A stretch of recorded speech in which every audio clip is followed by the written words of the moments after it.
Welcome to our deep dive into Veronica Roth's Divergent. Oh, yeah. Today we're going to be using excerpts from the novel itself Right. to take you inside this dystopian world. Okay.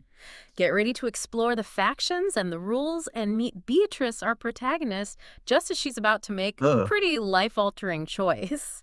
Yeah, it's a really fascinating exploration of identity, I think, Great. especially in a society that demands, such strict conformity. Exactly. Yeah. So let's unpack this whole faction system. Okay. We've got abnegation, amity, candor, dauntless, and erudite. Right. Each one represents a different core value, and at 16, 16. you get to choose one for the life. Oh, wow. No pressure, right? Huge decision. Yeah. This choosing ceremony The choosing ceremony. is where it gets really interesting. I think Yeah. it's not just a test of aptitude, Right. but like a reflection of how society shapes individual choices. Yeah, and it makes you think about, the pressure that these teenagers face and, the consequences of choosing a path that may not align with their true self. Oh, absolutely. And let's not forget about the factionless. Oh, right. The ones that don't make the cut, they kind of live in poverty, Yeah.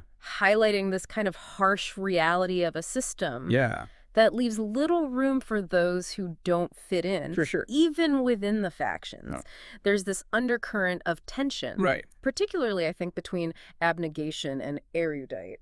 That's a really, that tension adds a really interesting layer of complexity, I think, to the whole story. Yeah. It suggests that, even in a society that's seemingly built on these, very clear-cut values, there are these cracks in the foundation. Totally. And we see that reflected, I think, in Beatrice's own internal struggle. Yeah, she's raised in abnegation, surrounded by selflessness. Selflessness. But you get the sense that she's yearning for something more. Yeah. Even the simple image of her mother humming while she's doing chores Right. hints at a longing for individuality Oh, for sure. within this very strict, selfless existence. Yeah. It's very interesting. And that longing, I think, becomes even more apparent during the aptitude test, The aptitude test. which is not just some kind of career assessment, Right. but it's like a simulation designed to delve into the subconscious and reveal one's true nature. Yeah, and Beatrice's response to facing a ferocious dog, Oh, yeah. choosing to lie down in submission, Interesting. is very revealing. It is. It's a very surprising act of, showcasing her bravery, the inclination toward Dauntless, Right. the faction that values courage above all else. But her results are not that simple, are they? No, they're not. Beatrice is divergent, Divergent. meaning she doesn't fit neatly into any one faction. This divergence, I think, is a really key concept in the book. Right. Because it represents those who defy categorization Yes. and therefore pose a threat to a society that relies on predictable conformity. Yeah. And the fact that Tori, the test administrator, Oh. warns Beatrice to keep it a secret really highlights the potential danger she faces. Secrets. Yeah. It definitely hooks you right from the For start. sure, for sure. So we've got this faction system. Yeah. A divergent girl questioning her place. Right. And the looming choosing ceremony. Talk about a pressure cooker. I know. Imagine watching your peers choose their paths for life, Right. knowing that you don't fit neatly into any of the boxes. That's like a huge weight, I would imagine. Yeah. And then comes this pivotal moment where her brother, Caleb, Mm-hmm. chooses erudite, Erudite. the faction focused on knowledge and intellect. Yeah. This choice, seemingly at odds with his abnegation upbringing, has a profound impact on Beatrice. It's a gut punch, right? It is. It really emphasizes that even family ties can be fractured by these choices. Sure. And it leaves Beatrice feeling very isolated. Right. She's at a crossroads. Yeah. Torn between staying with her family and abnegation Yeah. and this undeniable pull towards Dauntless. It's a classic internal conflict. Right. Do you stay with what's familiar even if it doesn't feel quite right? Yeah. Or do you take a leap of faith into the unknown? And that moment where she cuts her hand and lets her blood sizzle on the Dauntless coals. Oh, wow. So symbolic. It's like severing those ties to abnegation. Cutting those ties. Embracing a new identity. A new identity. Leaving that life behind and entering Dauntless. Wow. It's a complete 180. Yeah. They're all about risk-taking, physical prowess, and pushing boundaries. It's almost a sensory overload when you think about it. I know. All the black clothing, the tattoos, the piercings, Yeah. all screaming boldness. It forces Beatrice, Now Triss. Now, Chris. To confront her fears and adapt to a whole new set of values. This transition, I think, is key to her development. Yeah. Because the Dauntless initiation process is brutal. Oh, yeah. It's designed to push initiates to their absolute limits. To their limit. But it also reveals their true character. It's like a crash course in courage and resilience. Oh, yeah. We see that in descriptions of jumping from trains. Right. The constant physical challenges, the fear simulations. The fear simulations. It raises questions about the methods used to cultivate bravery. For sure. And whether the ends justify the means. It really does. And it highlights this stark contrast between dauntless and abnegation. Absolutely. Emphasizing how these factions shape individuals' worldviews and behaviors. Yeah, how they shape you. And let's not forget the key characters we meet during initiation. Right. There's Christina, a candor transfer, Yeah. who brings a fresh perspective and becomes Triss's close friend. Christina's presence, I think, is really interesting. Yeah. Because it shows how people from different factions can connect, Yeah. despite their contrasting backgrounds. For sure. And then there's Four, Tress's very enigmatic instructor. He embodies that dauntless ideal. It does. Stoic, strong, and seemingly fearless. Right. It's clear there's more to him than meets the eye. And their dynamic is definitely one to watch. For sure. It makes you wonder how much of this dauntless persona is genuine. Oh, yeah. And how much is a facade. It's like Triss is constantly navigating this gray area. Yeah. Trying to figure out who to trust. Right. And that's what makes this world so compelling. For sure. It's not simply black and white, good versus evil. Yeah. There are shades of gray within each faction. Within each character. And within each character, Yeah. right? We've got this faction system. We do. A divergent girl navigating a new world. Right. And these intriguing characters who could either guide her or betray her. Uh-huh. Stay tuned, because things are about to get even more complicated. Oh, wait. Can't wait. All right. Okay. We left off with Triss diving headfirst into Dauntless initiation. And it's not for the faint of heart. No. It's one thing to, like, test your physical strength. Right. But it's a whole other thing to confront your deepest fears. Yeah.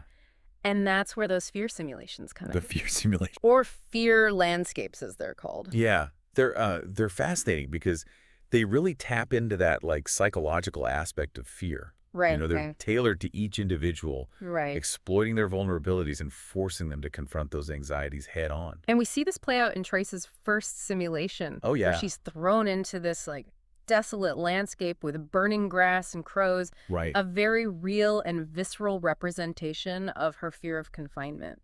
It's not just like a virtual reality game, you know? It's like a deep dive into her psyche. Totally. And that's what makes these simulations so effective. Yeah. And in a way, terrifying. Yeah. They force you to confront those things that you bury deep down. Totally. But Triss, being divergent, reacts differently. She does. She figures out how to manipulate the simulation. She does. Almost like she's bending the rules of fear itself. It's like her mind operates on a different level. Yeah. One that the simulation can't fully grasp. Totally. And this ability to control her fear is a clear indicator of her divergence. Uh-huh. But it also puts a target on her back. Right. Remember, divergence is considered a threat to the whole faction system. Yeah, it upsets the balance. And Tori warned her about the dangers. She did. Speaking of Tori, Yeah. that exchange between Trees and Tori, where Tori reveals that divergent individuals have died under conspicuous circumstances, is chilling. It's really creepy. It suggests a much darker undercurrent at play. Right. Possibly even a conspiracy within Dauntless.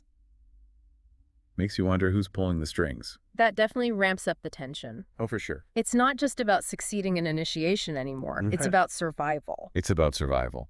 And the stakes get even higher when Erudite starts that propaganda campaign against abnegation. A propaganda. They're accusing abnegation leaders, Oh, wow. including Treese's own father, of corruption. Right. And that manipulation really starts to seep into Dauntless. Yeah, it's the way Erudite uses that propaganda to sow discord. It's a classic tactic of control. It preys on people's fears and uncertainties, making it easy to turn them against each other. Yeah, and we see how effective it is. Even Triss's friends start to question her abnegation background.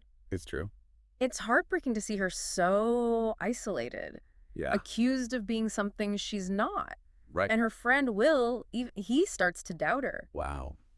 It makes you think about the power of words. It does. And how easily trust can be broken. It really does. It highlights the danger of blindly accepting information. Yeah. especially in a society where information is controlled. Oh, yeah. It reminds us to be critical thinkers, For sure. question the narratives that are presented to us. But even in the midst of all this chaos, Yeah. there are these moments of genuine connection and camaraderie. Yeah, like, Remember that scene where Uriah, the Dauntless born initiate, right. invites Tris to participate in that initiation ritual? Right. The climb to the top of the Hancock building? Oh, the climb. That scene is so symbolic for so many reasons. It's symbolic. It's a physical test of courage, yes. Right. But it's also about trust. Trust. Tris literally has to trust these people with her life Right. as they climb and then zip line down from this incredibly tall building. Yeah. You're putting your life in their hands. And she conquers her fear of heights, She does. proving her dauntless spirit to herself and to the others. Yeah. It's a real turning point for her. It is. It's like she's finally finding her place, Right. even if it's fragile. Fragile is a good word for it because the competition within Dauntless is fierce. Oh, yeah. That ranking system where only the top 10 initiates become full members creates this really cutthroat atmosphere. Yeah. And then you've got Peter, Oof, Peter. the antagonist, The antagonist. who just seems determined to sabotage Tris every step of the way. He is that character you just love to hate. Oh, yeah. He spreads rumors about Tris, Right. accuses her of manipulation, Tries to undermine her. and it all adds to her sense of isolation. Yeah. It shows the dark side of ambition, how some people will resort to cruelty and deceit Yeah. to get what they want. And it really makes you question Yeah, the values that are being instilled in Dauntless. right. Is it truly about bravery and selflessness? Yeah. Or is it about winning at all costs? And Tris is caught in the middle of this struggle, She is. trying to stay true to herself while navigating this increasingly hostile environment. Right. And don't forget, on top of all of this, Right. she's still dealing with those intense fear simulations. Yeah. But they're about to take a sinister turn. Oh, yeah. Remember how Tori warned her about the dangers of being divergent? Yes. Well, it seems those warnings are about to become reality. The simulations are no longer just about confronting personal fears. Right. They're becoming much more elaborate, much more manipulative. It's clear that someone is pulling the strings, Yeah. using these simulations for a much more sinister purpose. Oh, I can't wait to find out what happens next. Stay with us. Yeah. We left off with Tris facing those increasingly disturbing fear simulations. Oh, yeah. And it's in this final part of the initiation Mm-hmm. that things really take a dark turn. Okay. Instead of just confronting random fears, Right. her simulations become intensely personal and targeted. Oh, yeah. That's when it gets really creepy. Oh, yeah. Yeah. It's like they've crossed the line. They really do. Yeah. This shift from general fears Right. to these deeply personal traumas is a huge red flag. It is. Yeah. And one simulation in particular, I think, stands out. Oh, yeah, for sure. The one where she's kidnapped and taken to the chasm, Right. mirroring that terrifying experience with Peter Right. earlier in the book. Yeah, and then it gets even worse. Oh, it gets so much worse. Yeah. She's forced to watch her mother get shot and killed. Oh, my God. It is brutal, emotionally devastating. Brutal. And it really highlights the level of psychological manipulation going on. It's clear that someone is trying to break her, Right. not just test her. Yeah, it's like they're trying to push her beyond her breaking point. Right. And I think is where the simulations move beyond those training exercises. Right. And they become weapons. Weapons. That somebody is deliberately using them Yeah. to target Tris, Right. exploit her past trauma, Yeah. and push her to the edge. To the edge. The question is, who is behind it Who is behind it? and why? And the clues start to add up. Okay. When Tris is summoned by Jeanine Matthews, Oh, Jamie? the erudite representative. Right. Remember, she's the mastermind behind that propaganda campaign against abnegation. Yeah, so she's already on our radar as someone who craves control. Exactly. Yeah. And during that meeting, Uh-huh. Jeanine drops a bombshell. What's that? She reveals that she's been studying divergent individuals, Wow. trying to figure out why they're immune to the simulation serum. Interesting. She even hints at developing a new serum, one that can control divergent minds. That's a little scary. It's chilling, right? Yeah. It confirms that Tris is a target Right. and that erudite is behind the manipulation of the simulations. Mhm. This goes way beyond just interfaction rivalry. For sure. It's about power and control. Yeah. Jeanine sees divergence Yeah. as a threat to her vision of a perfectly ordered society. Right. They represent unpredictability, Unpredictable. free will. Yes. And that terrifies her. It's a classic dystopian power struggle. It is. The individual versus the controlling state. Right. And Triss, with her divergence, becomes a symbol of resistance. A symbol of resistance. Yeah. But the danger goes beyond just controlling divergence. Triss soon uncovers Erudite's plan for a full-scale attack on abnegation. Oh, no. Yeah, they're going to use Dauntless soldiers, injected with a new simulation serum as their weapons. It's horrifying.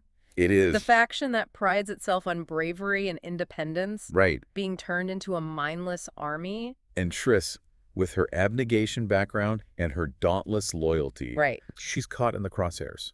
It forces her to make an impossible choice. An impossible choice. Does she side with the faction that she's chosen? Right. Even if it means betraying her family and everything she believes in? Yeah. Or does she risk everything to expose the truth Right. and try to stop the attack? It's a tough one. And her decision leads to that thrilling climax. Oh, the climax. Where she and her allies infiltrate the Dauntless control room. Right. And discover that Tobias, her instructor and love interest, Right. is under the influence of the serum.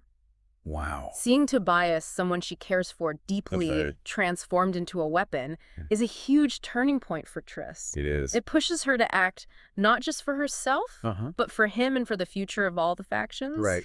And she manages to break through the simulation's control. She does. Freeing Tobias and exposing Erudite's plan to the Dauntless. It's a victory. It is. But a short-lived one. Right. Janine escapes. She does. And Triss and Tobias, Yep. along with a handful of loyal Dauntless, are forced to flee the city. That ending, I think, is both hopeful and unsettling. It is. Triss has proven her courage and loyalty, but the faction system lies in ruins. It does. The future is uncertain. Very uncertain. And the fight for freedom is far from over. Divergent leaves us with so many questions. So many questions. Will Triss and Tobias be able to rally others to their cause? Right. What will happen to the factionless, those who never fit in? Yeah. And will a new society emerge from the ashes of the old? It's a really powerful reminder that even in a dystopian world, hope and resistance can exist. They can. The choices we make, the people we stand with, those things matter. They do. And sometimes it takes a divergent mind to shake things up and pave the way for a better future. So there you have it. That's it. Our deep dive into the world of Divergent. A fascinating world. It is a story that stays with you long after you finish the last page. It really does. Prompting you to question your own values. Right. What you would do in the face of injustice. What would you do? And who knows, maybe we'll revisit this world in a future episode. I hope so. Till then, keep diving.